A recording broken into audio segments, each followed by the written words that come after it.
These are 10 British crisp packets that vanished from our shelves. And number 3 drew attention from Billy Connolly and television crews around the world before the Office of Fair Trading forced the inventor to change 2 letters on the packet. Number 7 was axed in 2020 after 30 years of burning nostrils and complimenting pints, taking a piece of pub culture with it when the brown paper bags finally disappeared. And number 1 didn't just go quietly. It erased a region's identity from supermarket shelves, forcing blue to become green and green to become blue. If you remember when 10 pence bought playground respect and your favourite flavour had its own colour, this one's for you. Number 10, Smith's Jackets, the dancing potatoes that wanted to be crisps. In the mid-1980s, Smith's introduced jackets, thick, unpeeled crisps where the potato skins stayed on. The appeal was right there in the texture, rough, earthy, slightly uneven. You could see the jacket, taste a hint of the spud beneath, and convince yourself they were practically healthy. Parents certainly did. Different era, different standards. A standard bag cost around 20 pence. The yellow packets featured cartoon potatoes dancing across the front, smiling like they'd won some kind of root vegetable talent show. The TV adverts drilled the slogan into your brain. So good! Every potato wants to be one? Daft. Brilliant. Very British. Kids loved them for the novelty. Adults liked the illusion of nutrition, but peels are divisive, and people quietly gravitated back to smooth, identical slices. By the late 1980s, jackets were discontinued. No outrage, no petitions, just gone. When jackets vanished, we lost a crisp that didn't pretend to be anything other than a crisp. What we actually lost was the understanding that sometimes the rough bits, the imperfect bits, are what makes something worth eating in the first place. But if jackets were honest about the potato, this next one was honest about something else: salt, foil, and the possibility of winning a car. Number 9, Golden Wonder, Ready Salted, 1967. The foil packet with a car inside. In 1967, a packet of Golden Wonder Ready Salted cost 4 old pence. The metallic foil wrapper glinted in the shop light, and printed right there was the chance to win a Triumph Estate car. Imagine that, life-changing steaks wrapped around 25 grams of sliced potato. The packet was bold and confident, gold and red foil that crinkled loudly, announcing to the classroom that you had crisps and they didn't. Ready Salted meant exactly that. Salt and potato. No fancy powders, no hint of anything, just grease, crunch, salt on your fingers, and a simple pleasure that defined a generation's idea of a treat.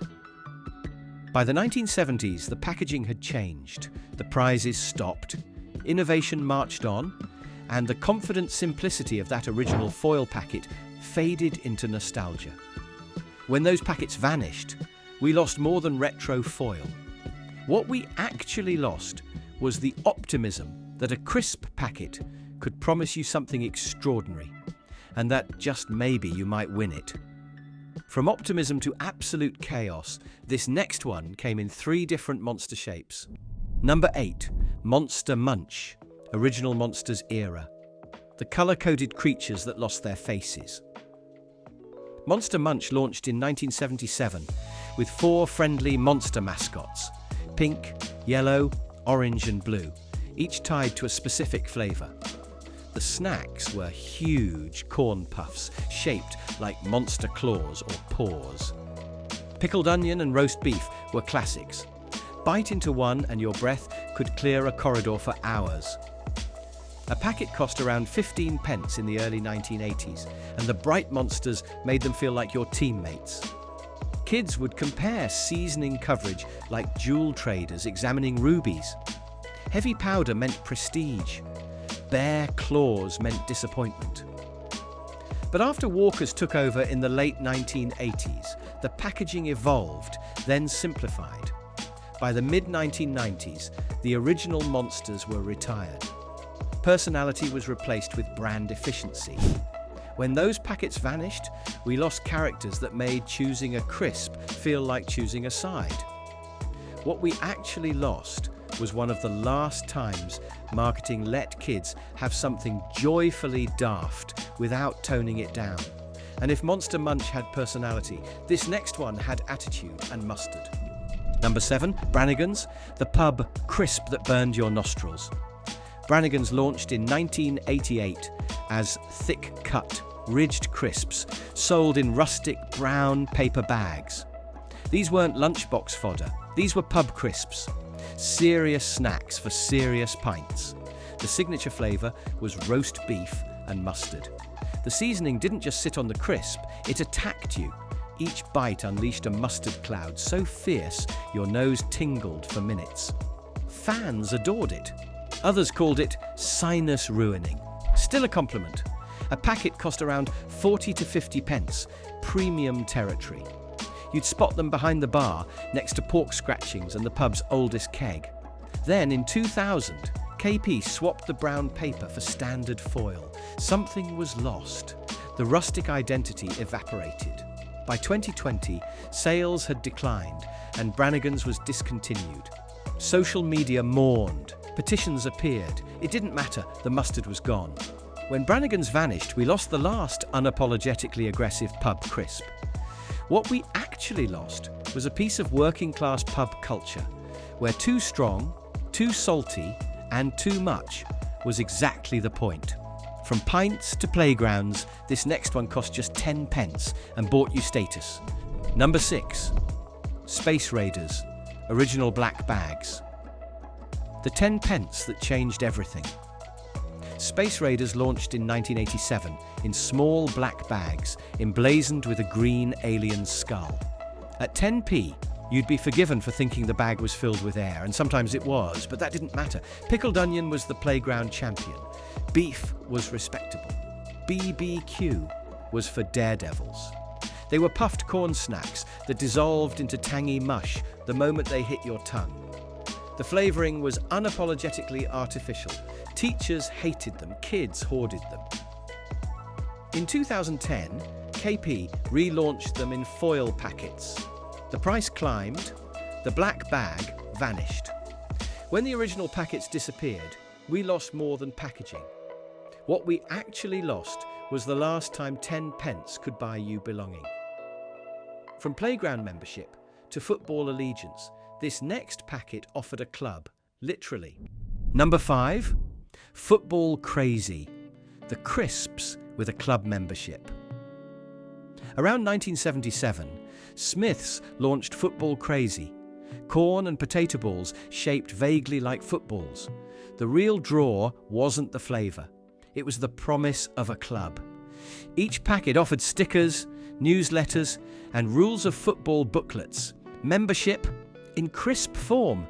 They cost around 15 pence and tasted like salted bacon air. Kids unfolded the packets carefully to read about the club. For a moment, crisps felt like community. But the novelty wore thin. The newsletters were just marketing. The stickers weren't Panini quality. By the early 1980s, the club quietly disbanded. The packets vanished.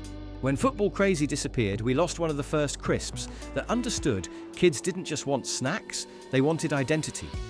And if belonging mattered, this next one understood something else: colour, nostalgia, and cartoon zebras promoting cheese. If any of these packets have stirred a memory already, stick around, because the next 3 get significantly weirder. Number 4, Whatsits, Golden Wonder era. The cheesy dust that never washed off. Whatsits hit shelves in 1989 under Golden Wonder, sold in glossy orange packets that looked loud enough to be heard. Open a bag and you'd be greeted by an artificial cheese aroma strong enough to stain the air, never mind your fingers. The crisps were aggressively orange. That dust clung to anything porous. Fingers, jumpers, furniture, emotions. Kids loved it. Teachers despaired. If you ate enough, you'd leave CSI-level evidence on every surface you touched. A packet cost around 20 pence in the early 90s. turning lunchboxes nationwide into crime scenes of powdery cheese residue. The flavour wasn't trying to imitate real cheese, it was its own thing, chemically perfect, proudly synthetic, and somehow better for it. Then, in 2002, Walker's acquired Wotsits. The branding softened, the loud, chaotic packaging was toned down. Corporate consistency replaced snack aisle anarchy. The recipe stayed mostly the same, but something about the culture shifted. When those original packets disappeared, we lost the glorious messiness they represented. The unapologetic embrace of fluorescent cheese powder on tiny hands. What we actually lost was the understanding that not everything needs to be clean, sensible, or uniform. Sometimes cheesy fingerprints across an entire school corridor is part of the fun. And if fluorescent cheese dust wasn't chaotic enough, this next one made claws, fangs, and ribs taste suspiciously appealing. Number 3, hedgehog crisps. The novelty that required a legal disclaimer. In 1981, Philip Lewis, landlord of the Vaults pub in Welshpool, created hedgehog crisps. Inspired partly by gypsy tales of hedgehog cooked in clay and partly by pub banter, he produced a packet labelled Hedgehog Flavour. They tasted of pork fat and herbs, no actual hedgehog involved.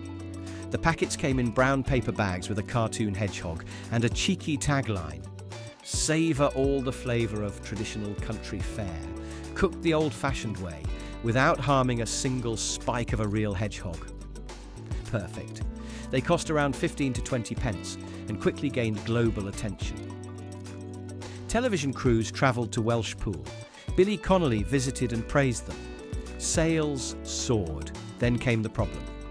In 1982, the Office of Fair Trading prosecuted Lewis under the Trade Descriptions Act. Hedgehog flavoured implied hedgehog. Lewis argued the flavour matched gypsy campfire tales. The OFT disagreed. The compromise: change one word. Hedgehog flavoured crisps became hedgehog flavour crisps. 2 letters saved the day.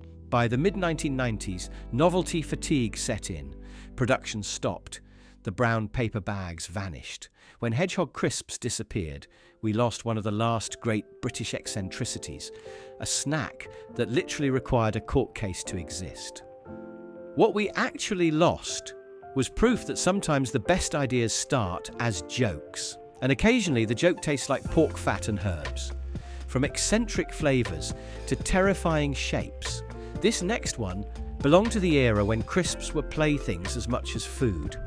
Number 2, Smith's Horror Bags. The novelty: shapes that vanished with the 1970s. In the 1970s, Smith's released horror bags, crisp snacks shaped like claws, fangs, and ribs. They weren't subtle. They were thick, crunchy, and aggressively seasoned. Kids didn't just eat them. They performed with them. There were 3 main varieties: claws, bacon-flavoured boar talons; fangs, vampire teeth; cheese and onion ribs, vinegar-flavoured spare ribs. The packets featured garish horror graphics, monsters, bones, cartoon gore.